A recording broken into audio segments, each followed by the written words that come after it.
So myself and Rob got cut off the chat there, just as things were getting going, really. But here we are again. I can probably do another 20 minutes, half an hour, Rob, here, if that's, acceptable. Works for me. Yeah. And yeah, so we were at a point, weren't we, where we were discussing the VAERS system and the reporting system, and we got to a point where I was making. Yeah, I'm wondering, Chris, whether we're in this one, just because we've got 20 minutes, 30 minutes, I'm wondering if what we should do is draw a line under it. And I'll probably just say that I'm not claiming that either of us have won this particular battle, right? But what I'll say is that anyone who watches this video after hopefully will get my perspective. I'm sure you have your own that you're hoping people will get too. From my perspective, just to quickly summarize, all I'm saying is, to take your village example, if we've had adverse reactions reported for 50 people on one half of the village, but in my analysis, there is no reason to believe that any of it is directly caused by a COVID vaccine. The only inference we can take is that if we had that same reporting for the other half, we would see roughly the same thing. 50 people reporting reactions, but no direct causation that can be established. Okay. I think you've got a different view, but that's a summary of my view. Right? Can I just summarize my view on that as well? Yeah, go for it. Yeah. My summary would be that if there's a village, 2 villages of 100 people, and 50 people have a jab and then report, and there's 50 people from that village that have an adverse reaction, and based on your logic, those same people wanted to then come and jab all of the people in my village, I would probably say, is it worth that amount of adverse reaction? Even if every one of those reactions was different? Well, I would. You mean from a skin lesion to full death? No, I guess what I'm saying is that if we know in the general I guess what I'm saying is, in the general population, if we know that people will sometimes develop a skin lesion, some people will sometimes drop dead.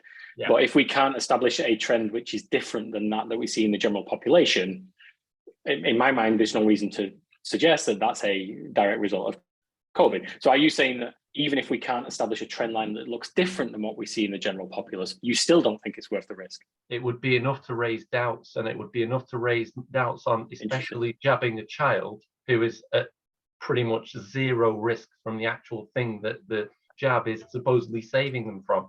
That's where I would draw the line. So interesting. I would not discount what you said, because there does need to be scientific backup that these, the adverse reactions are accredited to what it is supposed. You understand what I'm saying? Yeah.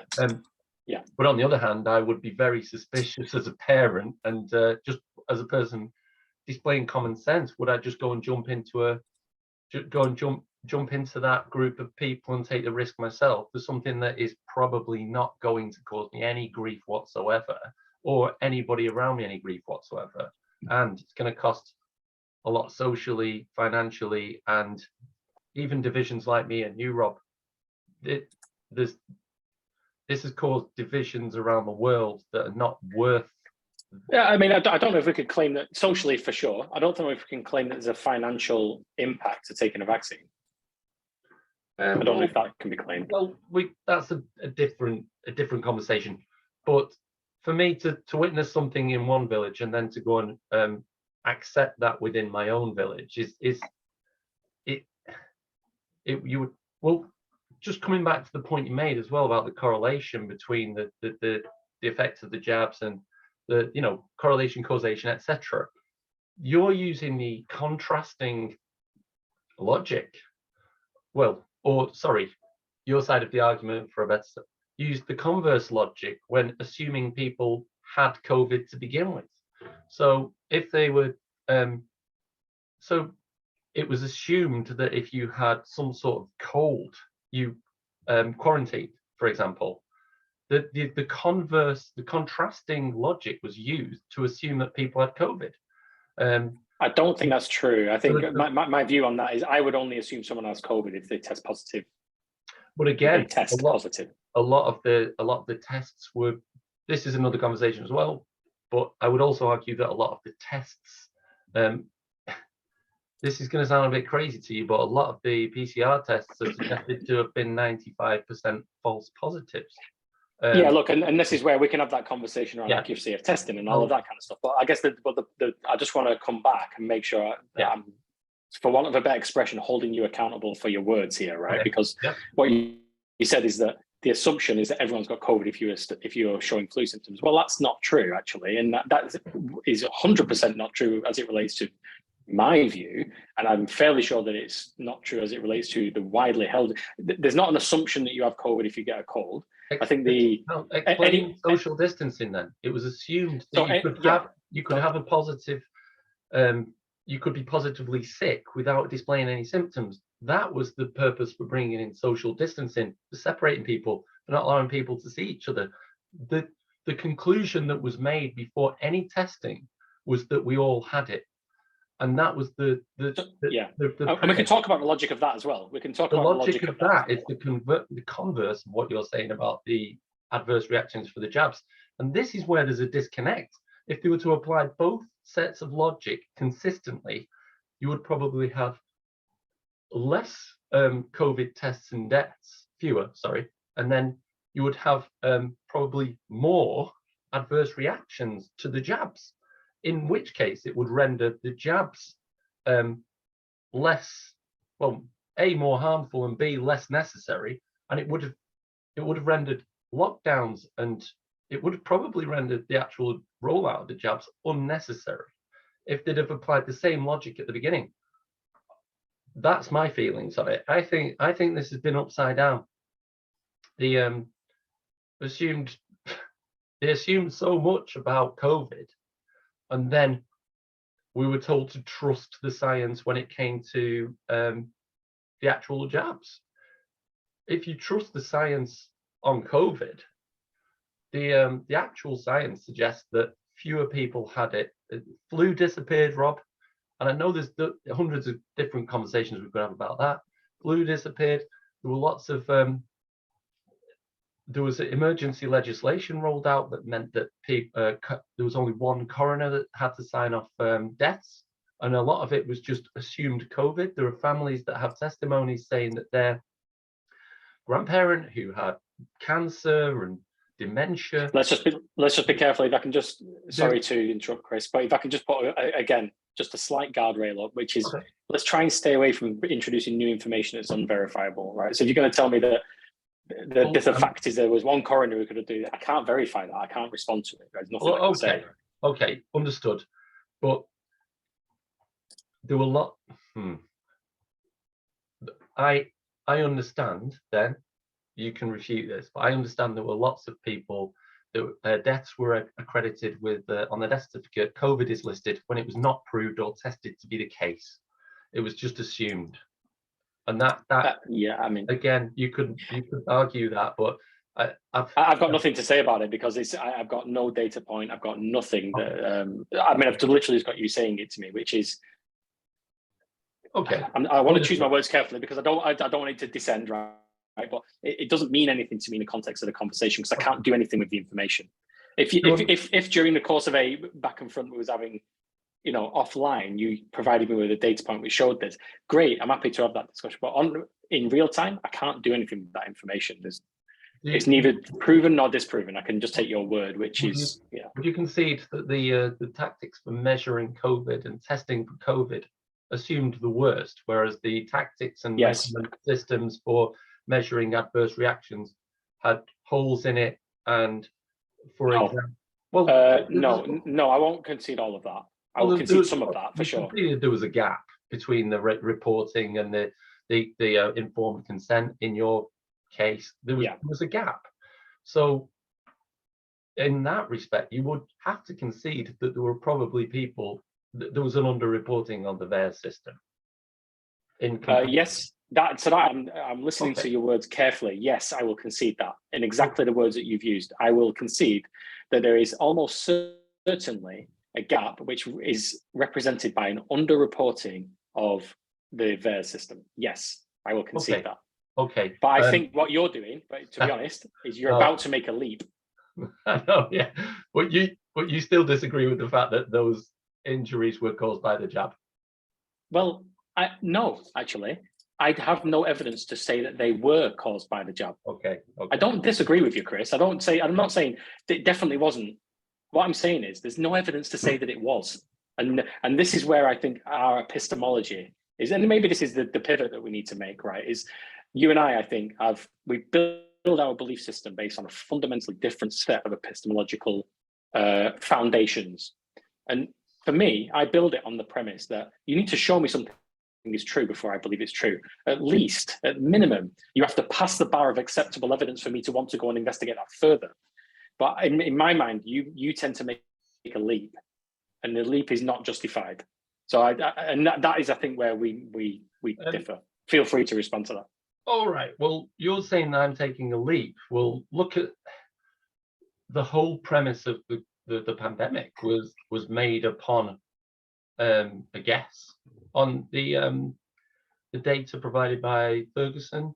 Is it Neil Ferguson from Imperial College made a graph saying that 500,000 people in the UK are going to die within a month, and upon that not transpiring, thankfully, we still continued in the same level of fear, the same level of lockdown, the same level of distrust of each other, the same level.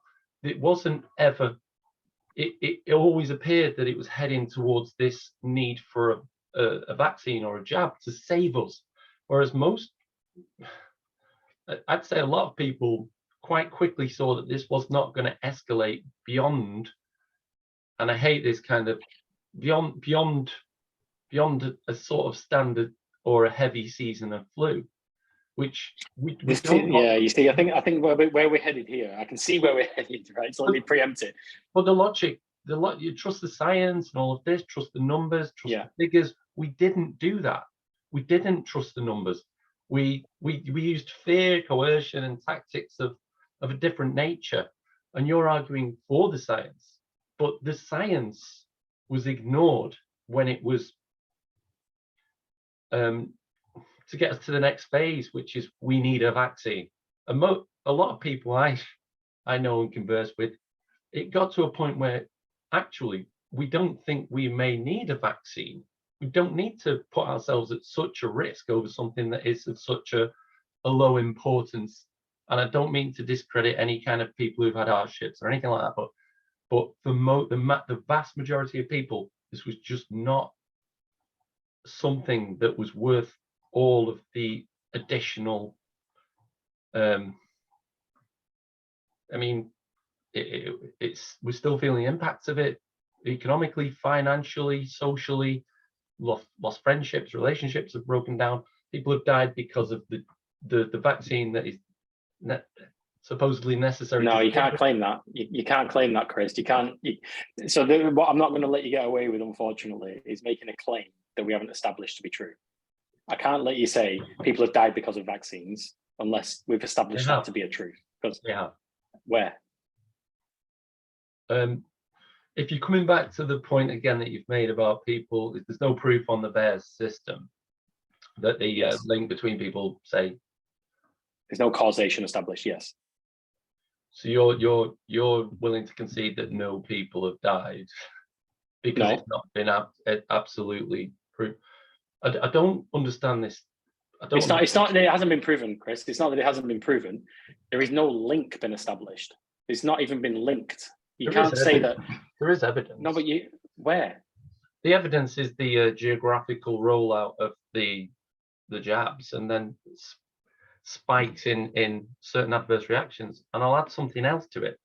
The VAERS reactions that you've seen is only the reactions so far. Nobody knows the absolute long-term effects of this. So let me just stop you there, right? So no one knows the absolute long-term effect, but are you willing to concede that because we don't know the long-term effects, the long-term effects could be zero? No, because but you say, how can you say we don't know the long-term effects, but then say, I know that it isn't going to be safe long-term? Because those two things don't gel, do they? Day by day. I mean, have you seen the there's a massive spike in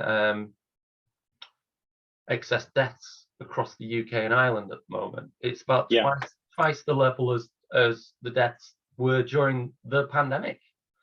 And it's what would you say it's down to? What would you say it's down to? Well, is it? Well, let's have that discussion, right? Because I did see that, and I did take the time to try and understand what's driving it. Now, again, right, the difference I think between you and me here is let me. This is going to sound probably more harsh than I mean it to. So please take this in the spirit that it's intended, right? Don't worry.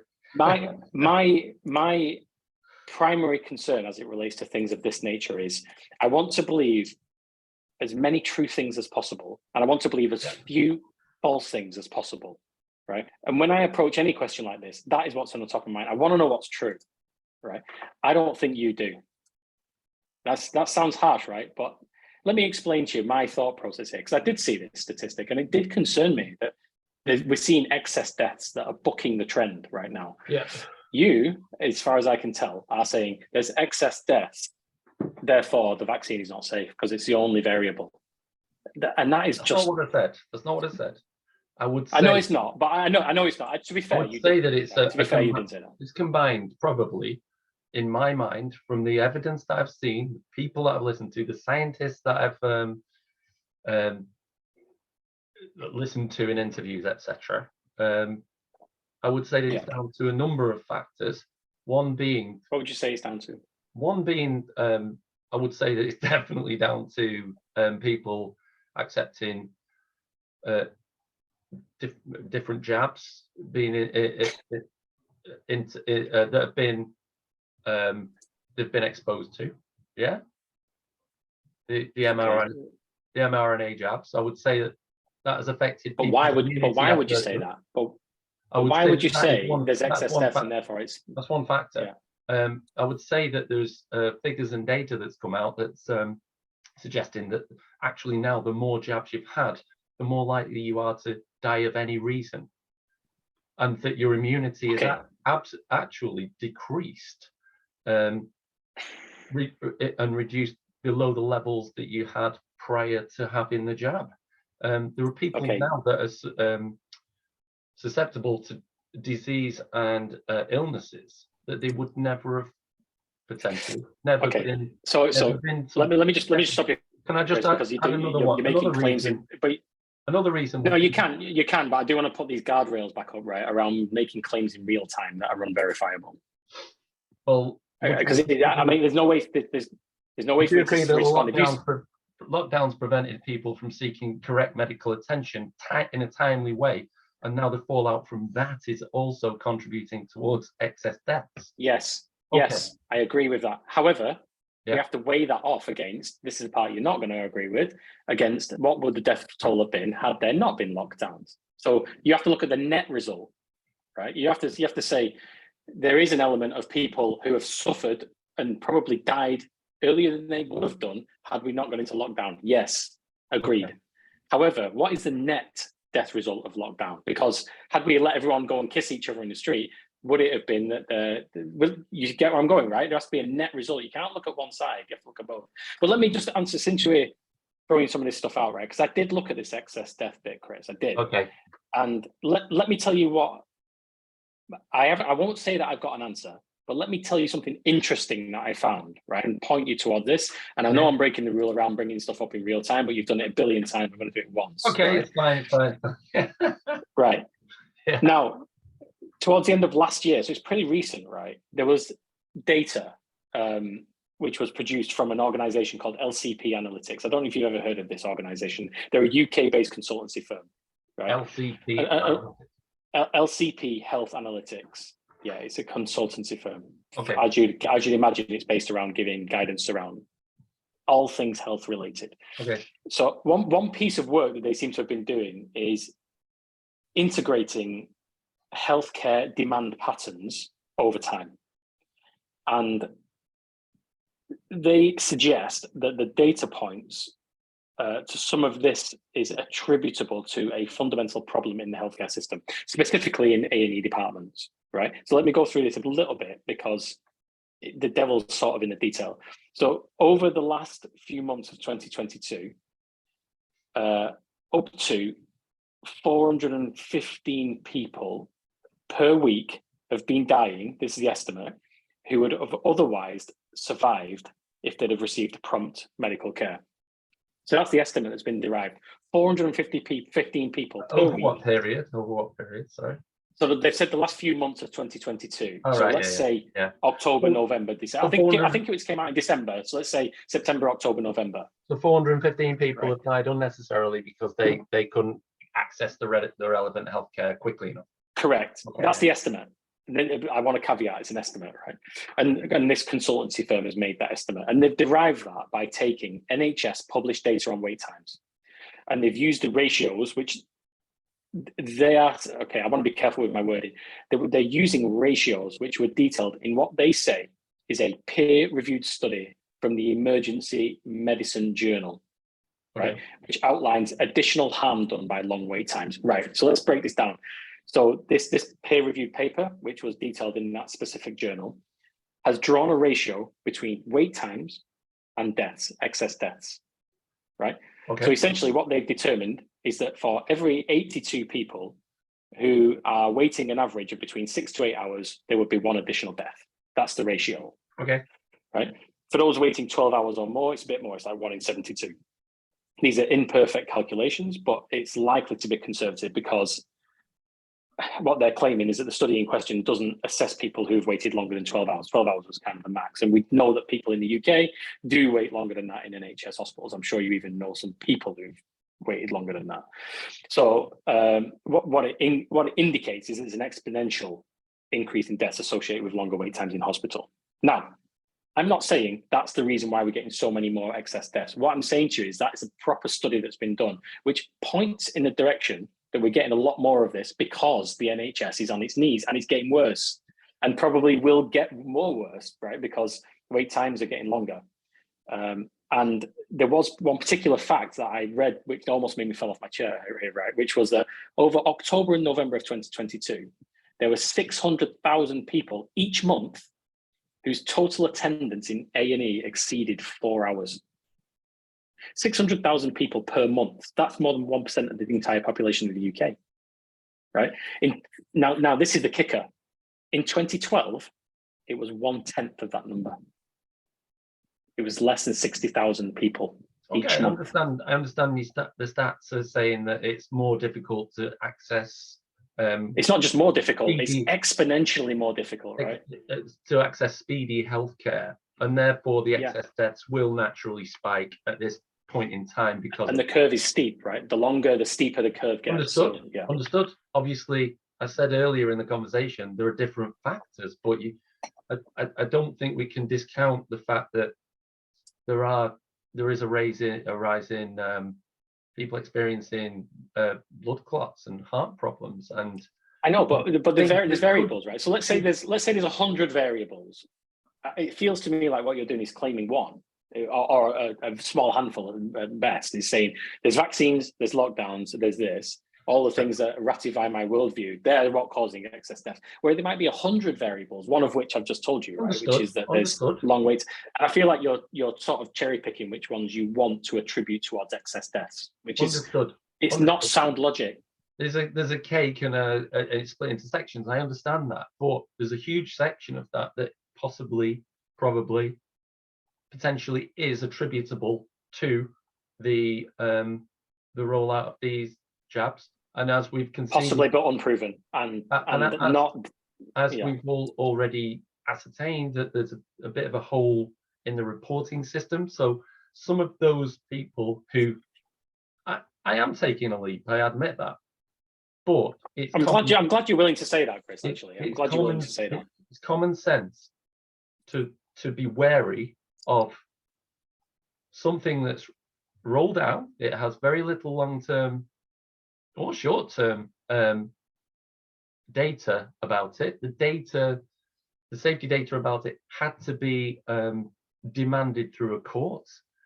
That that there is also a caveat on reporting it, which is there were injuries that weren't allowed to be reported within a 28-day period after having the jab. So anybody that keeled over immediately in the surgery, it could not be reported as attributable to the jab. There are hundreds of factors where we're going to all new information where I can't. We're going to boil it down to the fact that we're going to end up saying, well, it can't be proven. It can't be proven. And it brings me back to the very start of the point of the pandemic, which is we were trusting data, whereas now it's anything that points to something can be torn down, attributed to this, attributed to that, attributed and swerved away from the glaring elephant in the room, which is the fact that over the past 2 years, 6 or 7 billion people on Earth have had 1, 2, or 3 of these injections that have no A, proof that they're necessary, and B, proof that they're safe in the long term. So I guess we're going to flip between efficacy and safety, but we've been talking about safety up to this point. There's necessity as well. There's okay. Oh yeah. So that's the third angle. Yes. We're arguing the detail about the safety, the efficacy, the rollout, the spikes, or whatever. But I would argue from the very beginning that was probably only if you were to argue that the jab A was safe to a certain level, B, cost effective, etc.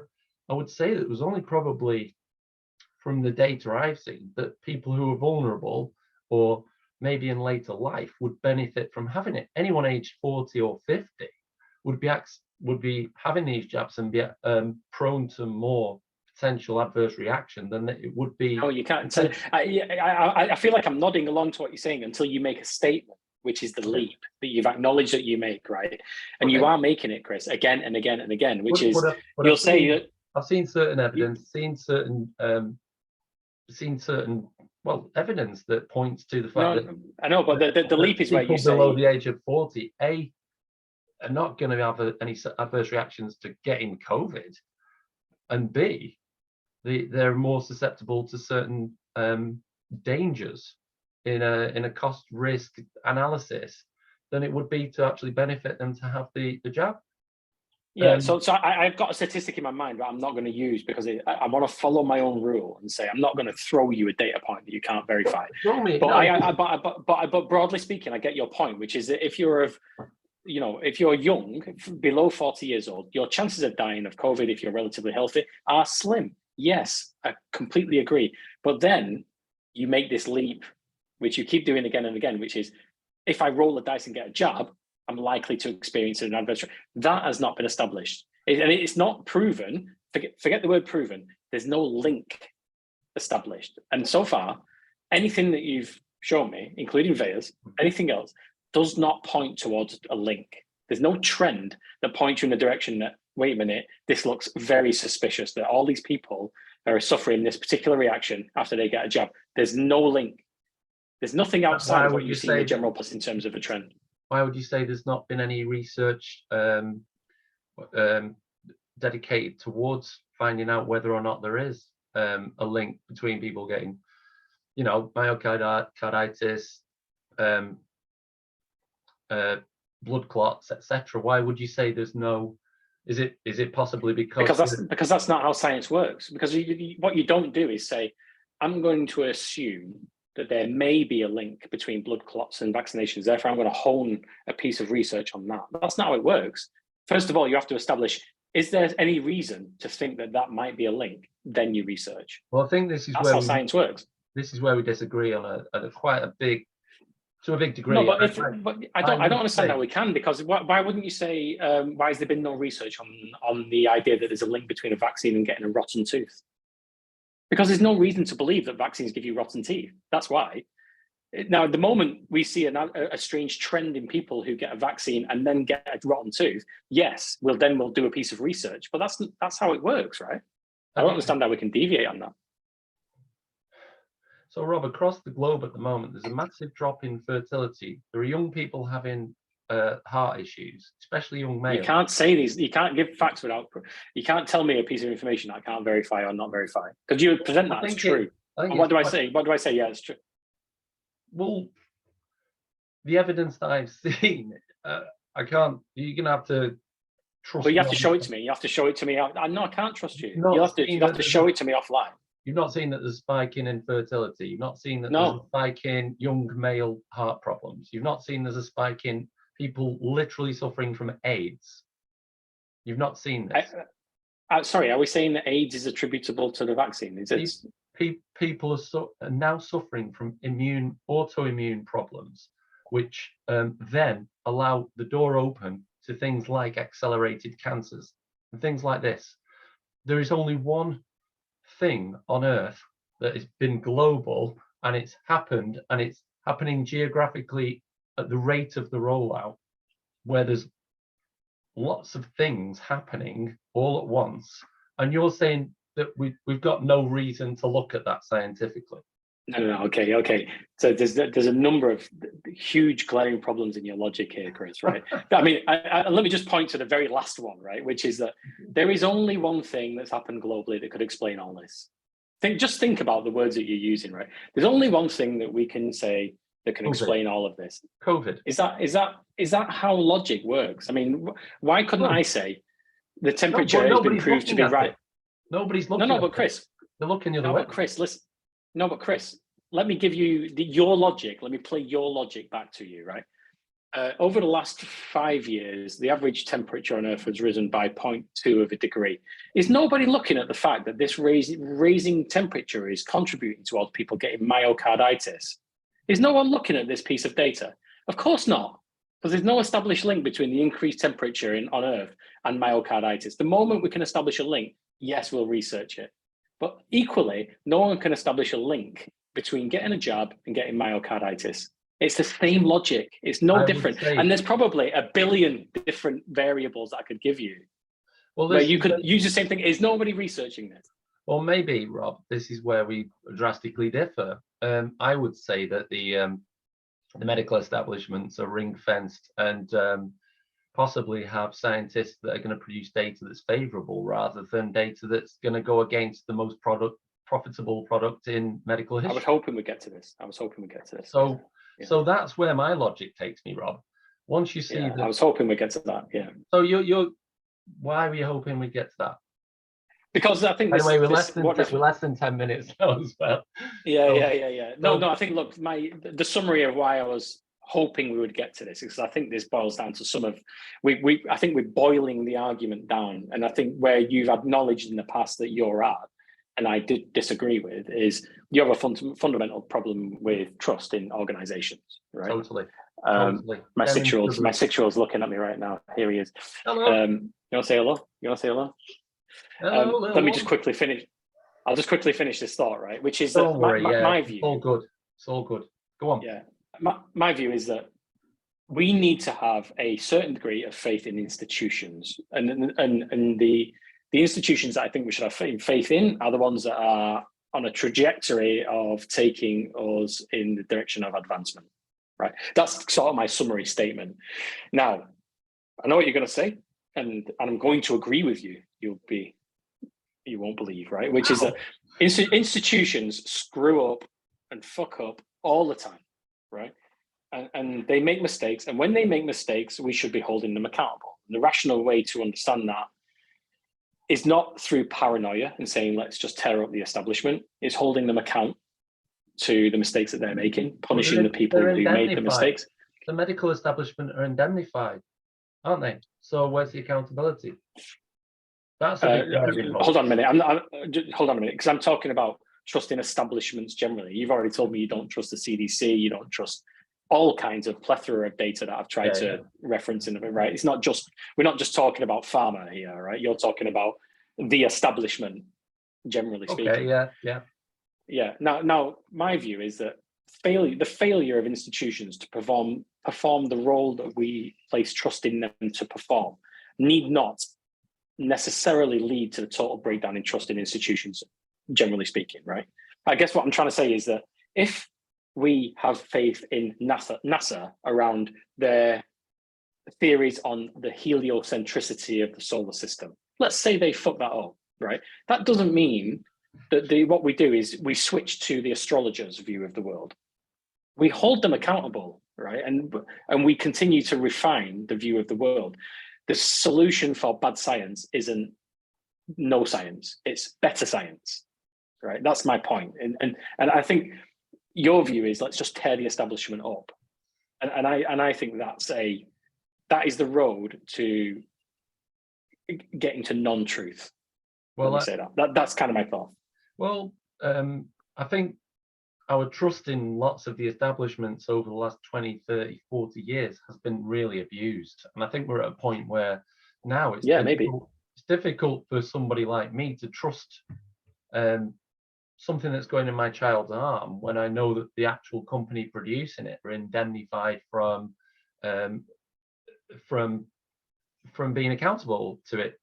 Also, I would say that the same in politics. They don't seem to be accountable. There's a carousel of faces, that interchangeable puppets that come and tell us one thing, and then the next one comes in, and there's no accountability there. And the somewhere in the middle of it, there's the mainstream media that tell us the truth, but it's just so far off the truth. It's unreal. There is a severe distrust in that. We've got 2.5 minutes left, Rob.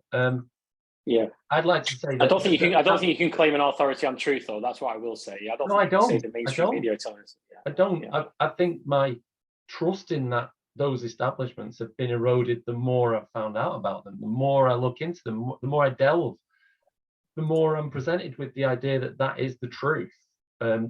Science has become a bit of a religion over the last 2 or 3 years. People have trusted in it with their faith. And rather than, granted, I respect you, you're after the data, the figures, but a lot of people have just literally read a headline and said, trust the science. And that's it, without looking any further. And I think that's a massive problem. I think it's where me and you possibly differ greatly, the trust in establishments and institutions. So I will agree on you that it's a trust issue. Yeah. Yeah, and look, that's why I was hoping we would get to this point, because I do want it to be on the record that the fundamental problem we have here is that I believe the trust should be placed in certain institutions, right? And I think your belief is to burn down the establishment, right? Screw the institution. Not necessarily. And from there, not necessarily. Yeah, okay, I'm hyperbole, right? But based on the interactions that we have, that's the sense. The general sense I get from you is I don't trust any institutions. I'm just going to go it alone. And I just think, Twitter and YouTube cannot be a surrogate for an institution that is backed by peer review, that is backed by a track record of taking the trajectory of humanity in the right direction. And you might say, okay, over the last couple of years, the CDC have fucked something up. But generally speaking, if you look at the achievements of the CDC as an example, they outweigh the fuck ups. We've got less than 1 minute left. Let's wrap up, Chris. You and I let's have this discussion again at some point. I've enjoyed that. Thanks for your honesty. Should we do another one? Let's do another one. Let's do another one. Let's log it in for a week or something like that. Yeah, in another week or two. It's going to cut us off, isn't it, Chris? So let's agree that now, and I'll speak to you offline. All right. Perfect. Take it easy, Rob. Cheers, Chris.